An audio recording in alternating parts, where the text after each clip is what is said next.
Hi hello friends, എല്ലാവർക്കും മഹാലക്ഷ്മി സീരിയലിൻ്റെ വരാൻ പോകുന്ന ഒരു അപ്കമിങ് എപ്പിസോഡിൻ്റെ റിവ്യൂയിലേക്ക് സ്വാഗതം. അങ്ങനെ കരുണയും മുത്തശ്ശിയും കൂടിയിട്ട് അമ്മയുടെ പിറന്നാളിന് വീട്ടിലെത്തുന്ന മഹാലക്ഷ്മി ചതിച്ചു കൊലപ്പെടുത്താനുള്ള ഒരു പ്ലാൻ ആസൂത്രണം ചെയ്യുന്നുണ്ട്. അതിനുവേണ്ടി അവർ രണ്ടുപേരും ഒരു ലാടവൈദ്യനെ കാണാനായിട്ട് ചെല്ലുന്നു. എൻ്റെ അച്ഛനും ഉണ്ണിയേട്ടനും അടക്കം എല്ലാവരും ശ്രമിച്ചിട്ടും അവളെ ഒന്നും ചെയ്യാൻ കഴിഞ്ഞില്ലല്ലോ. അവരുടെ മുന്നിൽ നമുക്ക് വിജയിച്ച് കാണിച്ചു കൊടുക്കണം മുത്തശ്ശി എന്നെല്ലാം കരുണ പറയുമ്പോൾ മോളുടെ ആഗ്രഹങ്ങളൊക്കെ നടക്കും. ഇത്തവണ മഹാലക്ഷ്മി തീർന്നു എന്ന് തന്നെ കൂട്ടിക്കൊള്ളാൻ മുത്തശ്ശി പറയുന്നുണ്ട് കരുണയോട്. അങ്ങനെ ലാടവൈദ്യൻ വിഷക്കൂട്ട് അവർക്ക് തയ്യാറാക്കി നൽകുന്നു. എന്നിട്ട് പറയുന്നുണ്ട്, ഇത് കഴിച്ച് ഏറിയാൽ 1 മണിക്കൂറിനകം കഴിച്ചയാളുടെ മരണം സംഭവിക്കും. ആശുപത്രിയിൽ എത്തിച്ചാലും പ്രയോജനമൊന്നും ഉണ്ടാവില്ല. കാരണം ഈ വിഷക്കൂട്ട് രക്തത്തിൽ കലർന്നു കഴിഞ്ഞാൽ ഒരു ഡോക്ടർക്കും പിന്നെ ഒന്നും ചെയ്യാൻ കഴിയില്ല.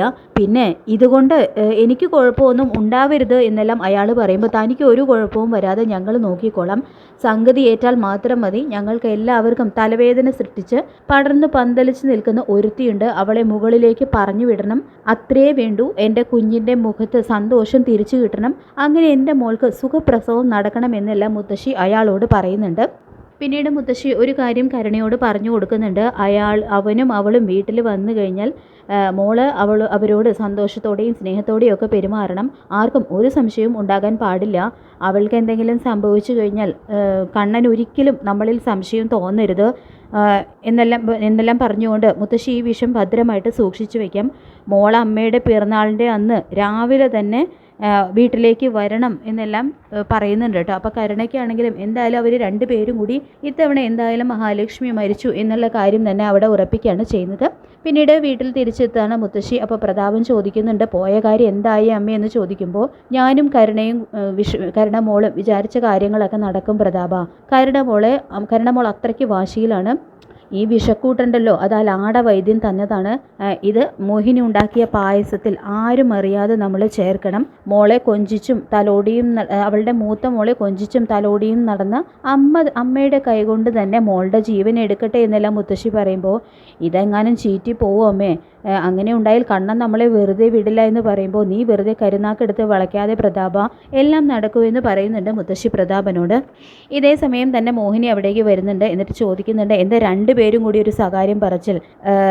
പെട്ടെന്ന് മുത്തശ്ശിയുടെ കയ്യിലിരിക്കുന്ന ആ വിഷക്കൂട്ടിൻ്റെ ആ ഒരു പാത്രം മോഹിനി ശ്രദ്ധിക്കുന്നുണ്ട്. അപ്പോൾ അമ്മയുടെ കയ്യിൽ എന്താ ഇതെന്നൊക്കെ മോഹിനി ചോദിക്കുമ്പോൾ, അത് അമ്പലത്തിൽ പ്രസാദമാണ്, കരുണമോളുടെ പേരിൽ ഞാൻ അമ്പലത്തിൽ വഴിപാട് കഴിപ്പിച്ചു. നീ എപ്പോഴും നിൻ്റെ മൂത്ത മോൾക്ക് വേണ്ടിയല്ലേ ദൈവങ്ങളോട് പ്രാർത്ഥിക്കുകയൊക്കെ ചെയ്യുന്നുള്ളൂ. എൻ്റെ കുഞ്ഞിന് വേണ്ടി പ്രാർത്ഥിക്കാനൊക്കെ ആരെങ്കിലുമൊക്കെ വേണ്ടേ? പിന്നെ നിൻ്റെ പിറന്നാളിന് ലക്ഷ്മി മോള് ഇവിടേക്ക് വരുമല്ലോ. അപ്പോൾ കരുണമോളെ കണ്ട് അവൾക്ക് അസൂയയും കുശുമ്പും ഒന്നും തോന്നാൻ സാധ്യതയുണ്ട്. കാരണം അവൾക്ക് ഒരിക്കലും അമ്മയാകാൻ കഴിയില്ലല്ലോ. ആ ഒരു അസൂയ എപ്പോഴും അവൾക്ക് കരുണമോളോടുണ്ട്.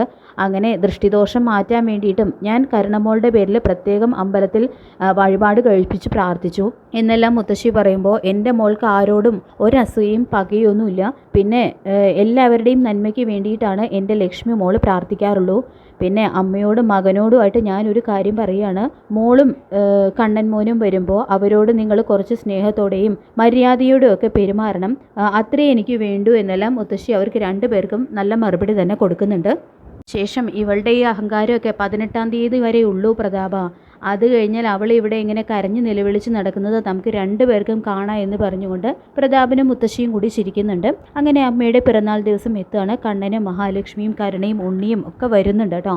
അപ്പോൾ കണ്ണനിപ്പോൾ ഏകദേശം ഒറ്റയ്ക്ക് നടക്കാം, ആരുടെയും സഹായമില്ലാതെ നടക്കാം എന്നുണ്ടെങ്കിൽ പോലും ശത്രുക്കളൊന്നും അറിയാതിരിക്കാൻ വേണ്ടി കണ്ണൻ വീൽ ചെയർ തന്നെയാണ് വന്നിരിക്കുന്നത്. പിന്നീട് മഹി അമ്മയെ മാറ്റി നിർത്തി പറയുന്നുണ്ട്, കണ്ണേട്ടന് ഇപ്പോൾ പരസഹായം കൂടാതെ എഴുന്നേറ്റ് നിൽക്കാൻ കഴിയും അമ്മേ എന്നുള്ള ആ ഒരു സന്തോഷ വാർത്ത അറിയിക്കുമ്പോൾ, അമ്മയ്ക്ക് ലഭിക്കാവുന്ന ഏറ്റവും വലിയ പിറന്നാൾ സമ്മാനം ഇത് തന്നെയാണ് മോളെ എന്ന് പറഞ്ഞുകൊണ്ട് മഹിയെ ചേർത്ത് പിടിക്കുകയാണ് കേട്ടോ അമ്മ.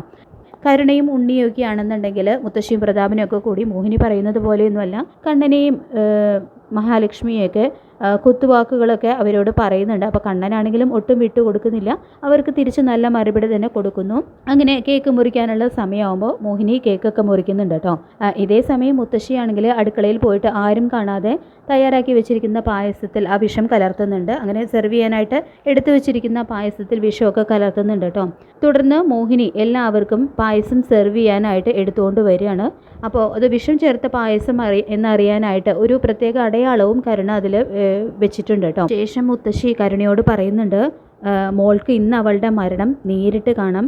ഇതുവരെ അവൾ മരിച്ചു എന്ന് കേട്ടിട്ട് അവൾ തിരിച്ചു വരുന്ന കാഴ്ചയല്ലേ നമ്മളെല്ലാവരും കണ്ടത്. ഇന്ന് അവൾ ഇവിടെ കിടന്ന് പിടഞ്ഞു മരിക്കുന്നത് മോൾക്ക് മോളുടെ കണ്ണുകൊണ്ട് കാണാം, നേരിട്ട് കാണാം എന്നൊക്കെ പറഞ്ഞുകൊണ്ട് മുത്തശ്ശി പറയുമ്പോൾ അത് കേട്ട് കരുണയും ചിരിക്കുകയാണ്. അങ്ങനെ താൻ വിഷം കലർത്തിയ പായസം കുടിക്കുന്ന മഹി മരിച്ചത് കാണാനായിട്ട് കരുണ ഇങ്ങനെ ആകാംക്ഷയോടെ ഇങ്ങനെ കാത്തിരിക്കുകയാണ്. അങ്ങനെ ആ വിഷം കലർന്ന പായസം മഹി കുടിക്കുന്നുണ്ടെങ്കിൽ മഹിക്ക് ഒന്നും സംഭവിക്കുന്നില്ല കേട്ടോ.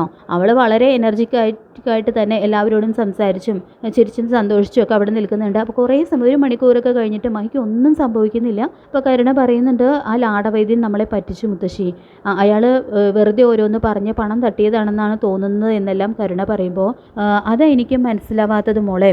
ഇനി പായസത്തിൻ്റെ ഗ്ലാസ് എങ്ങാനും മാറിപ്പോയിട്ടുണ്ടാവോ എന്ന് മുത്തശ്ശി ചോദിക്കുമ്പോൾ അതൊന്നുമില്ല മുത്തശ്ശി, ഞാൻ അവൾക്ക് കൊടുക്കാനുള്ള ആ വിഷം കലർത്തിയ ഗ്ലാസ്സിൽ പ്രത്യേകം അടയാളമൊക്കെ വെച്ച് മാറ്റിയിരുന്നതാണെന്നെല്ലാം കരുണ പറയുന്നുണ്ട് കേട്ടോ.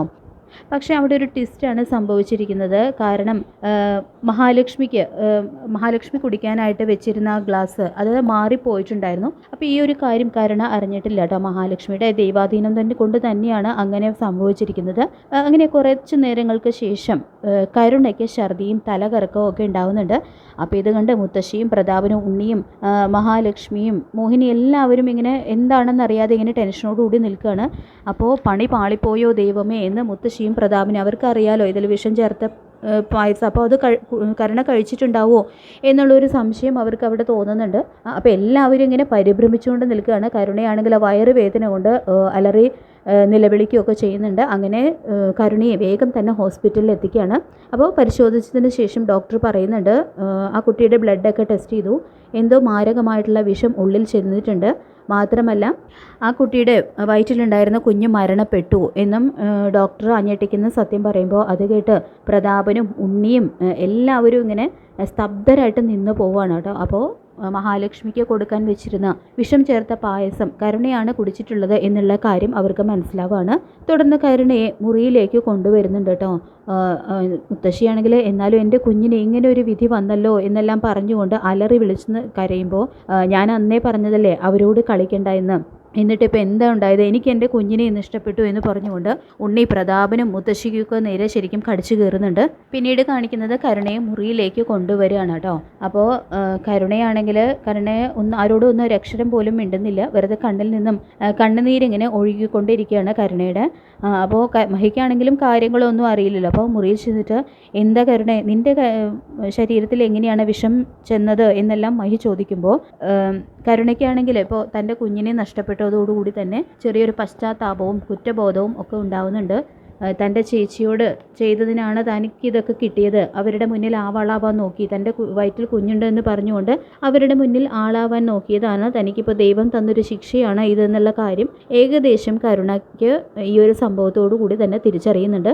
സ്വന്തം കുഞ്ഞിനെ നഷ്ടപ്പെട്ടതോടുകൂടി തന്നെ തൻ്റെ കരുണയുടെ അഹങ്കാരത്തിന് ശരിക്കും ഒരു അടി തന്നെയാണ് അവിടെ കിട്ടിയിരിക്കുന്നത്. അപ്പോൾ മഹാലക്ഷ്മി ഇങ്ങനെ ചോദിച്ചതോടുകൂടി തന്നെ ചേച്ചി എന്നോട് ക്ഷമിക്കണമെന്ന് പറഞ്ഞുകൊണ്ട് മഹാലക്ഷ്മിയെ കെട്ടിപ്പിടിച്ച് പൊട്ടിക്കരയാണ് കേട്ടോ കരുണ ചെയ്യുന്നത്. മഹാലക്ഷ്മിക്കാണ് കരുണ എന്താണ് ഇങ്ങനെ ചെയ്യുന്നത്, അതിൻ്റെ കാര്യങ്ങളൊന്നും മനസ്സിലാവുന്നില്ല.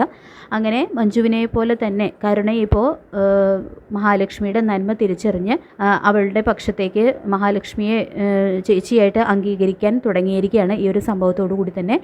അങ്ങനെ മഹാലക്ഷ്മി സീരിയലിൻ്റെ വരാൻ പോകുന്ന ഈ ഒരു ഭാഗത്തിനായിട്ട് നമുക്ക് കാത്തിരിക്കാം. ഈ വീഡിയോ നിങ്ങൾക്ക് ഇഷ്ടമായിട്ടുണ്ടെങ്കിൽ ലൈക്ക് ചെയ്യുക, ചാനൽ കൂടി ഒന്ന് സബ്സ്ക്രൈബ് ചെയ്ത് സപ്പോർട്ട് ചെയ്യുക. താങ്ക്